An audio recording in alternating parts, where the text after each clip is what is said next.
గీత మీద ఎవరైతే పవన్ కళ్యాణ్ అనే యాక్టర్ అయితేనే రాజకీయ నాయకుడు జనసేన పార్టీ లీడర్ అయితేనే పోటీ చేస్తున్నారో తన విజయాన్ని ఖచ్చితంగా అక్కడ కైవసం చేసుకుంటారని గట్టి ధీమాతో ఉన్నారు. దాని పట్ల ఇస్తాను. ఖచ్చితంగా వంగా గీత గారు 25,000 మెజార్టీతో ఖచ్చితంగా గెలుస్తారండి. పవన్ కళ్యాణ్ అతను పార్ట్ టైం పొలిటికల్ బ్రోకర్ అనొచ్చు బహుశా. ఎందుకంటే చంద్రబాబు నాయుడికి, టీడీపీ పార్టీకి, బీజేపీ పార్టీకి అనుసంధానం కలిపిన వ్యక్తే ఈ పవన్ కళ్యాణ్. అట్లాంటి వ్యక్తి అయిపోయింది.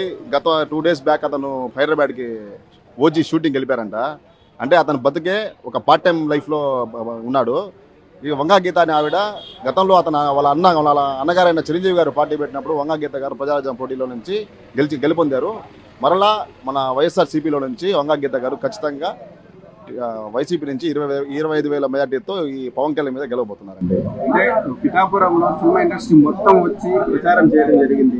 అయితే పవన్ కళ్యాణ్ కూడా బాగా ధీమతో ఉన్నా నేను గెలుస్తానని చెప్పేసి మెజార్టీతో గెలుస్తానని చెప్తున్నారు. సినిమా ఇండస్ట్రీ వాళ్ళు వస్తారు, వెళ్ళిపోతారండి. ప్యాకేజ్ తీసుకుంటారు, వచ్చావా ఒక షో చేసావా వెళ్ళిపోయావా.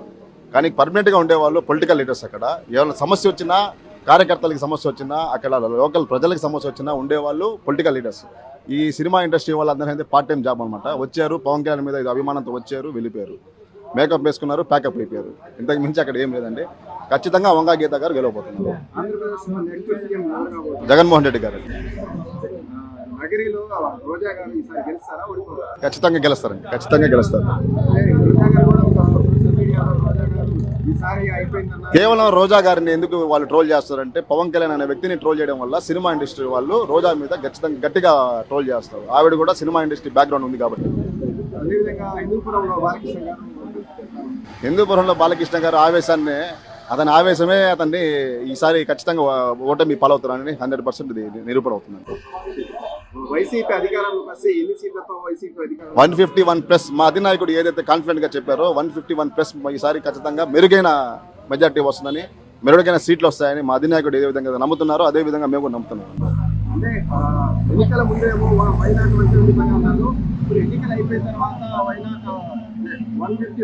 151+ అంటేనే 175, 151+ అంటున్నారు కాబట్టి తక్కువ అనట్లేదు. 151+. ఇప్పుడు కూడా 175. Why not 175? అతను చేసిన సంక్షేమమే అతన్ని నిలబెడుతుందని ఈరోజు. ఖచ్చితంగా వైఎస్ఆర్సీపీ ప్రభుత్వం రాబోతుందండి. ఎందుకంటే జగన్మోహన్ రెడ్డి గారు చేసిన సంక్షేమ పథకాలు అయితేనేమి, పేదల ప్రజలకు చేసిన న్యాయం అయితేనేమి, ఖచ్చితంగా వైఎస్ఆర్సీపీ ప్రభుత్వం ఖచ్చితంగా అధికారంలోకి రాబోతుందని చెప్పి కోరుకుంటున్నాం. 2019లో చూసుకుంటే పోలింగ్ 77% పోలింగ్, 2024లో ఆల్రెడీ చూస్తే 4,73,000 మంది దగ్గర ఈ యొక్క దీంట్లో మహిళలు ఎక్కువ శాతంలో అధికంగా పాల్గొన్నారు ఓటుకి. మహిళలకి పెద్దపీట వేసిన ఏకైక ముఖ్యమంత్రి జగన్మోహన్ రెడ్డి గారు. ఖచ్చితంగా అలాగే పేద ప్రజలు ఎవరైతే ఉన్నారో, అలాగే పెద్దవారు ఎవరైతే ఉన్నారో అందరూ కూడా మహిళలు అధికంగా వచ్చి ఉత్సాహంగా ఓట్లలో పాల్గొన్నారు. అందరూ తమ ఓటుని వైఎస్ఆర్సీపీకి వేశారని చెప్పి ఒక నమ్మకం ఉంది. సో మహిళలకి పెద్ద పీట వేసిన ఏకైక ముఖ్యమంత్రి జగన్మోహన్ రెడ్డి గారు అని చెప్పి తెలుపుతున్నాను సందర్భంగా. ఖచ్చితంగా ఇది సాధ్యం కాదు వాళ్ళకి. నెల్లూరు, కడప, ఈ యొక్క రాయలసీమ ఏరియాలలో వైఎస్ఆర్సీపీదే ఆధిపత్యం. ఇది ఎప్పటికీ ఉంటుంది. ఎందుకంటే గత చరిత్ర తీసుకుంటే టీడీపీ నెల్లూరులో గెలిచిన దాఖలాలే లేనే లేవు. ఖచ్చితంగా వైఎస్ఆర్సీపీ ఈ నెల్లూరులో ఉమ్మడి 7 స్థానాలకు కదా, ఉమ్మడి 10 స్థానాలకు గాను 7 స్థానాలు కైవసం చేసుకుంటాం. అలాగే రాయలసీమలో కూడా 10 స్థానాలకి 8 స్థానాలు కైవసం చేసుకుంటాం అని చెప్పి తెలుపుతున్నాం.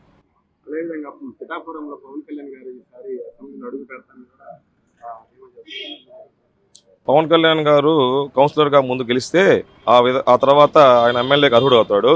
ఆయన గతంలో 2019లో 2 దగ్గరలో పోటీ చేసి ఒక దగ్గర ఓడిపోయాడు. ఆల్రెడీ అందరికీ తెలుసు. 2 దగ్గరలో లాస్ అయ్యాడు.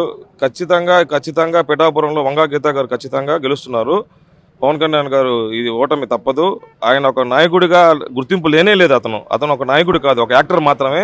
అది కూడా ఏంటంటే పోకిరి పిల్లలతో, వాళ్ళ యువకులతో ఉండే ఇది ఉత్సాహం మాత్రమే. ఆయన నాయకుడిగా స్థానం ప్రజలు కల్పించరు, ఎప్పటికీ కల్పించరు అతను. అదేవిధంగా జగన్మోహన్ రెడ్డి ఎలక్షన్ ముందు వరకు వై నాట్ 175 అంటున్నారు. ఐపాక్ తో కలిసి 151 సీట్స్ కి తగ్గవు అని కూడా చెప్తున్నాం.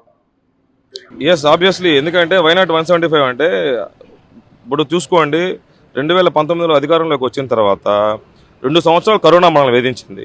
ఇంకా మిగిలిన 3 సంవత్సరాలు మాత్రమే. ఈ 3 సంవత్సరాలు ఎవ్వరికి కూడా ఈ గత మొత్తం కంప్లీట్ 5 ఇయర్స్ సంక్షేమ పథకాలు స్టార్టింగ్లో ఏం చెప్పారండి ఈ టీడీపీ వాళ్ళు, మేము ఈ యొక్క ఈ మరో శ్రీలంకగా ఉద్భవిస్తుంది, ఈ యొక్క పథకాలు పెట్టి జనాలను సోమరిపోతులు చేస్తున్నా అని చెప్పిన చంద్రబాబు నాయుడు అయితేనేమి, అలాగే ఈ ఒక దొంగ పవన్ కళ్యాణ్ అయితేనేమి, వాలంటీర్లను తరిమి కొట్టండి, ఈ వ్యవస్థ బాగలేదు, వీళ్ళు దళారులు అని చెప్పి చాలా అపనిందలు వేశాడు, వీళ్ళు క్రిమినల్స్ అని చెప్పి ఒక ముద్ర వేశాడు. అదే చంద్రబాబు నాయుడు పవన్ కళ్యాణ్ ఈరోజు 5,000 కాదు మేము 10,000 ఇస్తాము, ఈ యొక్క 15,000 రూపాయలు అమ్మఒడి కాదు మేము 20,000 ఎంతమంది ఉంటే అంతమందికి ఇస్తామని చెప్పి దొంగ కోతలు వచ్చి చెప్తున్నాడు. ఆ రోజు నువ్వు కాదు లేదు అని చెప్పినవాడివి ఈ రోజు నీకు ఎలా సాధ్యపడుతుందని చెప్పి నువ్వు అనుకుంటున్నావు చంద్రబాబు నాయుడు పవన్ కళ్యాణ్? మీరు మైండ్ పెట్టి ఆలోచిస్తున్నారా లేదా? మీరు అప్పుడు ఏం చెప్పారు, మేము అసలు ఇది మరో శ్రీలంక అని చెప్పి మరో సోమరిపోతులు రాష్ట్రాన్ని నాశనం చేస్తామని చెప్పి జగన్మోహన్ రెడ్డి మీద దుమ్మెత్తిపోసిన వ్యక్తులు ఈ రోజు వచ్చి మేము అది ఇస్తాం ఇది ఇస్తాం మేము అంత చేస్తాం అని చెప్పి దొంగ పథకాలన్నీ తీసుకొచ్చి ముందు పెట్టాడు ఆయన చంద్రబాబు నాయుడు. కాబట్టి ఖచ్చితంగా వీళ్ళంతా అభూత కల్పన, వీళ్ళు ఏం చేయలేరు. ఖచ్చితంగా టీడీపీ ప్రభుత్వం ఓడిపోతుంది, వైఎస్ఆర్సీపీ అధికారంలోకి వస్తుంది. ఇచ్చిన మాట తప్పకుండా జగన్మోహన్ రెడ్డి గారు ఖచ్చితంగా పేద ప్రజలకు న్యాయం చేస్తాడు. పేద పిల్లలు ఈరోజు చదువుకుంటున్నారంటే అది కేవలం జగన్మోహన్ రెడ్డి పుణ్యమే.